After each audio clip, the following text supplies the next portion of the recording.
Bismillahirrahmanirrahim. On passe maintenant au chapitre numéro 5, la source d'énergie autonome avec un système de stockage. Donc, on ne peut pas stocker l'énergie électrique, il faut avoir une autre conversion de cette énergie. Qu'est-ce que ça veut dire le système de stockage? Ou bien le stockage de l'énergie électrique. Le stockage d'énergie électrique consiste à convertir l'énergie électrique à partir d'une source d'alimentation à une autre forme d'énergie plus facilement stockable. Le processus inverse, c'est le déstockage. Donc, l'énergie peut être stockée sous diverses formes d'énergie telles que l'énergie mécanique, l'énergie thermique, l'énergie électrochimique et l'énergie électrostatique, etc. Pour les principales applications du stockage d'énergie, on distingue deux types d'applications pour l'électricité fixe ou bien embarquée. Le stockage de chaleur concerne presque exclusive des installations fixes. Dans le cas des applications stationnaires, on peut trouver fourniture plusieurs cas. Par exemple, fourniture d'énergie, par exemple, s'il y a une insuffisance due à l'intermittence de l'offre ou un pic de demande, ou un déphasage entre la production d'énergie et la consommation. Donc, il faut avoir un système de renforcement qui est le système de stockage. Pour le secours, s'il y a une défaillance ou bien accident de fourniture de l'énergie, il faut avoir un autre système qui remplace le réseau électrique. Troisièmement, c'est la récupération. Le système récupère et stocke un accident de fourniture d'énergie. Pour les applications stationnaires peuvent nécessiter des énergies disponibles et des puissances instantanées très importantes. Dans le cas des systèmes mobiles, le stockage essentiel l'élément est embarqué à bord d'un moyen de transport ou d'appareils électroniques autonomes. Par exemple, la propulsion, batterie de véhicules, fonctionnement en mode hybride. Le stockage permet une motorisation électrique. Dans le cas des systèmes mobiles, le stockage essentiellement électrique est embarqué à bord d'un moyen de transport. Propulsion, par exemple, des batteries de véhicules, fonctionnement en mode hybride, des auxiliaires, fournir d'énergie sur un équipement portable. Donc, quelles sont les caractéristiques des systèmes de stockage? Les caractéristiques communes souhaitables des systèmes de stockage sont les suivants. L'efficacité de cycle élevée, longue durée de vie, faible taux d'auto-décharge, une densité d'énergie et de puissance élevée, faible coût d'investissement. Donc, il existe différents types de systèmes de stockage tels que les condensateurs. Ce sont des composants d'électronique capables de stocker l'énergie sous forme d'un champ électrostatique entre deux armatures métalliques séparées par un isolant dit électrique. Avec la capacité donnée par la relation suivante. Donc, pendant la charge, un générateur applique une tension, elle fait déplacer les électrons du circuit vers l'armature B de condensateur, sens inverse du courant électrique. Ces électrons ne peuvent transformer d'isolant, s'accumulent sur l'armature B qui se décharge négativement. Simultanément, des électrons quittent l'armature A qui se charge positivement, comme montre la figure suivante. Donc, pendant la décharge, le générateur est placé par un fil.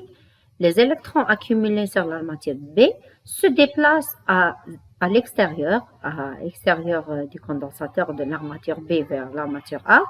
La valeur absolue de ces charges Q est proportionnellement à la valeur absolue de la tension U à B. Le condensateur est caractérisé par le coefficient de proportionnalité entre charge et tension appelé capacité C est exprimé en farad. On a deuxième système de stockage qui est les batteries. Les batteries sont des accumulateurs électrochimiques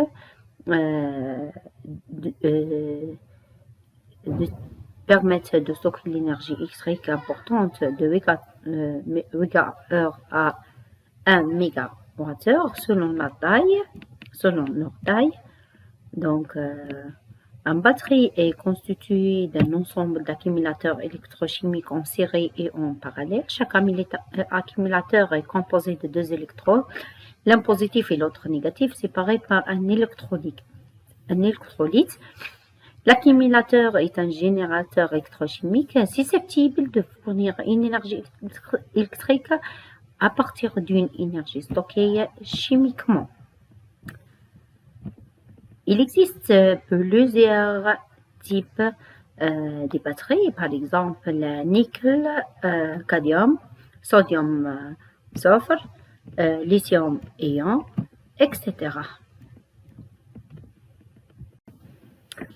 Pour les supercondensateurs, sont des dispositifs électrochimiques de stockage de l'énergie de forte puissance spécifique. Ils sont capables de délivrer une forte puissance pendant un temps très court, mais ne stockent pas une grande quantité d'énergie. Donc, la figure suivante montre la constitution d'un supercondensateur. Ces systèmes est semblable à celle d'une batterie au condensateur électrolytique. On identifie deux électrodes avec séparateurs intercalés, le tout étant imprégné par un électrolyte. Leur constitution est semblable à celle d'une batterie ou condensateur électrolytique.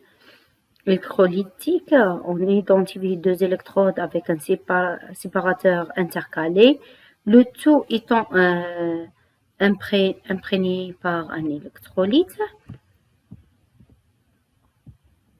Leur principe de fonctionnement est basé sur le stockage d'énergie par distribution des ions provenant de l'électrolyte au voisinage de la surface de deux électrodes chargés.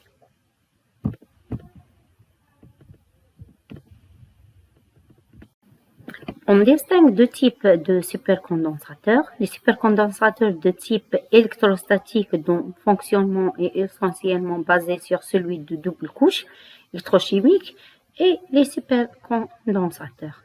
Le tableau A1 donne une petite comparaison des trois systèmes de stockage, condensateur, batterie et les supercapacités. Cette comparaison est donnée comme suit: l'énergie spécifique, puissance spécifique, durée de vie, durée de charge nominale, durée de décharge nominale et le rendement de charge et décharge. Le quatrième système de stockage, c'est le stockage par air comprimé. Grâce à un compresseur alimenté pendant les heures creuses de la demande d'électricité de l'air comprimé produit puis stocké dans une cavité souterraine. Lors des périodes de pointe, l'air comprimé passe dans une chambre de combustion où il est chauffé grâce à l'apport de gaz naturel avant d'être détendu dans une turbine. Le rendement sera médiocre car la compression s'accompagne d'un échauffement du gaz, sauf à récupérer la chaleur produite.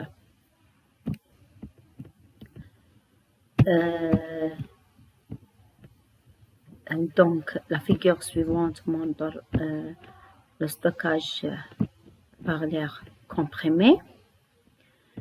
Donc, lors de la phase de compression, la chaleur produite par compression d'air est récupérée en vue d'améliorer le rendement d'installation. Pour le cinquième système de stockage, c'est le volant d'inertie. Un volant d'inertie est couplé mécaniquement à un convertisseur électromagnétique qui permet la conversion réversible d'énergie électrique en énergie mécanique. Les volants d'inertie sont des systèmes rotatifs permettent de stocker l'électricité sous forme d'énergie cinétique grâce à un volant cylindrique tournant à une grande vitesse.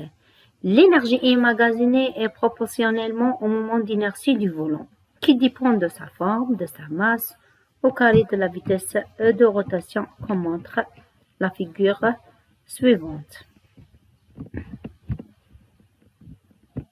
Voilà un système de stockage par volant d'inertie.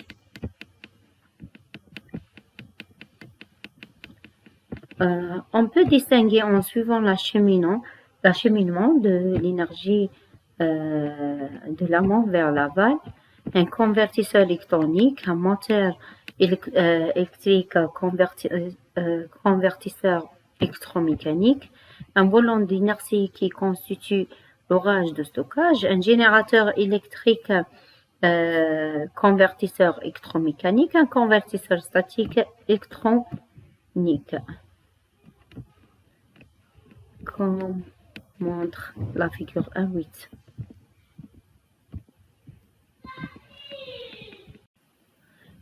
Il existe un autre système de stockage qui sont les piles à combustible. Pour les piles à combustible, ce sont des systèmes de stockage, mais on joue la réaction d'oxydation entre l'hydrogène et l'oxygène pour produire l'eau et l'électricité et la chaleur.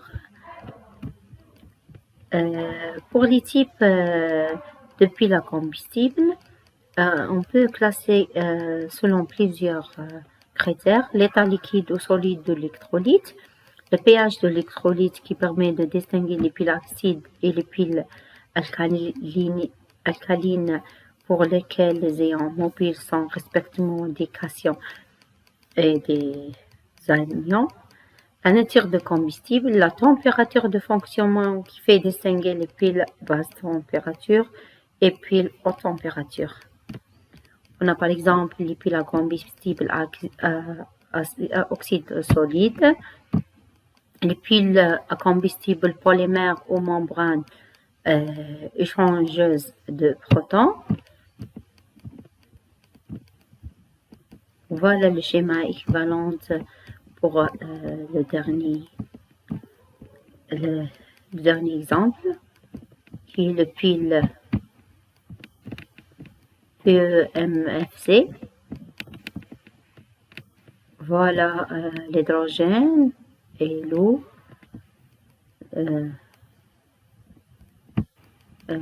La charge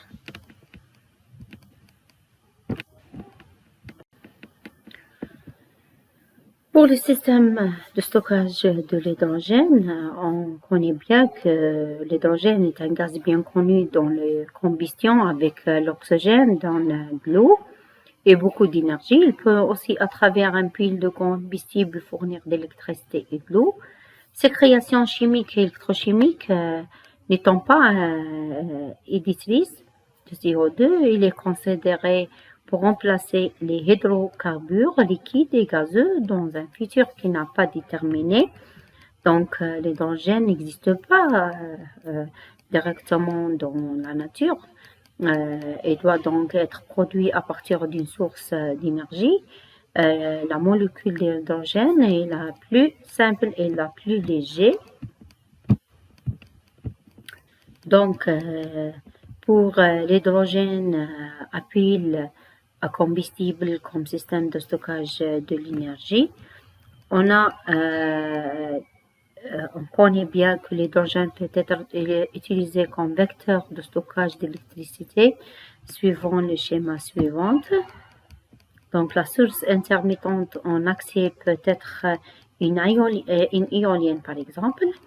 L'électricité ainsi fournie sert à faire l'électrolyse de l'eau avec l'oxygène. Un produit est stocké pour être utilisé ensuite à la demande et fournir une énergie à travers une transformation inverse dans un pile à combustible. Ce système présente certains avantages que le stockage demande éventuellement sans perte dans le temps, forte densité sous pression au liquide, ne dégage pas aucun gaz à effet de serre, mais il présente aussi un nombre d'inconvénients au niveau de rendement, la capacité de stockage et le coût que l'on va aborder en détaillant chacun des points difficiles. Donc, il existe un autre système de stockage qui est le stockage inductance superconductrice, superconduction magnétique energy storage. Une solution originale pour stocker et injecter un courant dans une bobine supraconductrice induit au passage un champ magnétique et court-circuiter cette dernière sur elle-même. L'énergie stockée est donnée par cette relation. Qu'est-ce que ça veut dire, supraconducteurs? Ce sont des matériaux qui ont une résistance presque égale à 0. Lorsqu'on a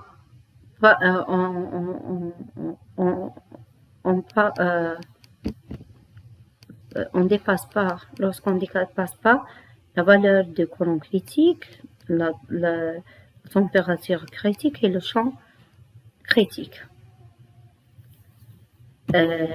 Pour les systèmes de stockage d'énergie superconducteur magnétique energy storage, nécessite un système cryogénique pour maintenir l'aimant à très faible température que ne pas dépasser l'état supraconducteur et où les pertes sont nulles. Donc, les bobines supraconducteurs sont particulièrement construits pour la stabilité des réseaux électriques. La bobine supraconductrice est connectée au réseau par l'intermédiaire de convertisseurs alternatifs continus. En cas par exemple de jeu de tension, on met ces sources pour produire cette énergie ou bien le manque d'énergie. Voilà un exemple pour ce système.